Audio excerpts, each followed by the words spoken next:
one of the things I just wanted to um, talk to you about, and apologies for there being a bit of a lag between podcasts, but we have been very busy with our clients, which is great. And what we're seeing a lot is with our existing clients that have been with us for up to 11 years and new clients that have just joined us, we're seeing some older clients getting ready to move. And by that, I mean, we are seeing our existing clients coming out of the woodwork, meeting with Debbie, who's my wife, one of the owners, who's a financial advisor qualified to give the advice. And they're getting their retirement plans and next steps sorted, which is great. And the reason that I'm seeing a lot of new clients and existing clients getting involved, more so actually than the last probably 12 months, because there are going to be opportunities moving forward. Now, this won't fit everybody.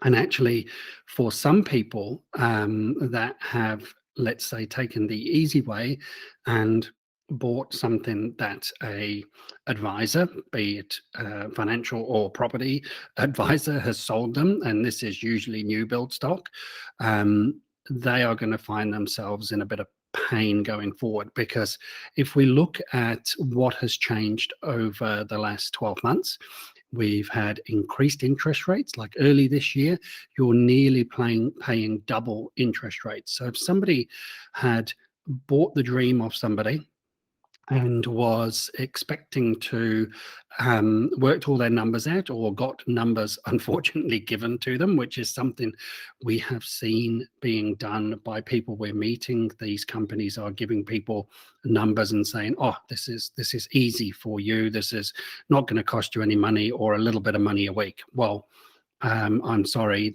some of these numbers we've seen are atrocious, and they're not real and they don't work.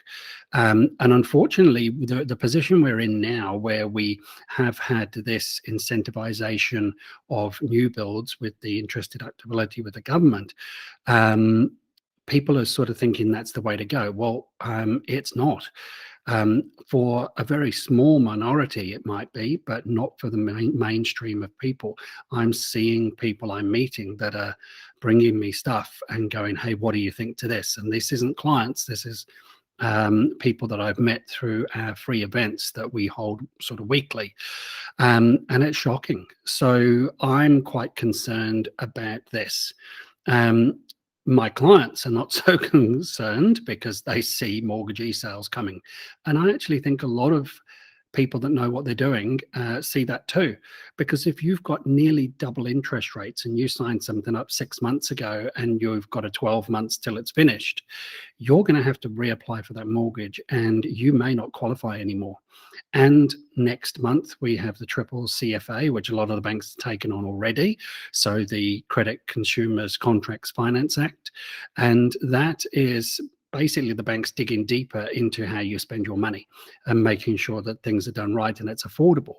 Then we've also got the potential, we've got the banks taking on DTIs, debt to income, at about ×6 at the moment. So you've got these 3 extra things that were actually, some of them were expected. We knew interest rates were going to go up.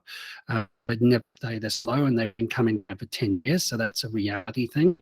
But we've the Reserve Bank announcement next week on the official cash rate, whether or not they decide to move that. And I think that's the sort of thing that a lot of people aren't factoring in.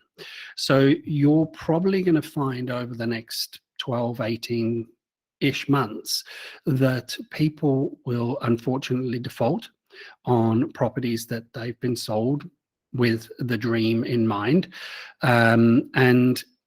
Or if they can afford it, it's probably going to be a lot more per week than they were told, number one, because those numbers are fudged. But number two, it's probably going to cost them a lot more because of the interest rate increases.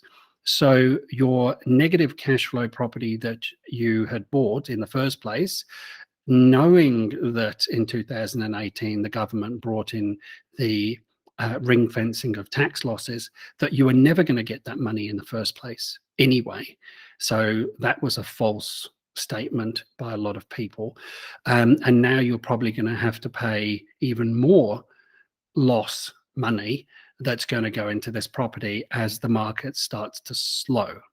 So the Reserve Bank does want the market to slow. Nobody wants property values to drop, but you are going to have a slowing market and you are going to have increased costs. And a lot of people are going to be a quarter, a half, potentially of what they could have lent 6, 12 months ago. So people will lose their deposits. People may get pushed into purchasing, having to use higher tier lenders at higher rates just to get the deal done, which is also going to hurt even more. So I really feel that people aren't taken into account the reality of time in a market with property. Because don't forget, if you sold that property as an investment and it was a new build, it's still taxable under the 5-year bright line. And a lot of people are going, oh, well, if that's the case, I will just on sell it. Great. If you do that, you will also get a tax bill.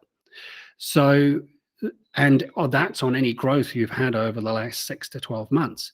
And I think this is where a lot of people come unstuck and don't think about the long term to investing. And they think short term, and yes, I'll jump in because it's been made to sound amazing.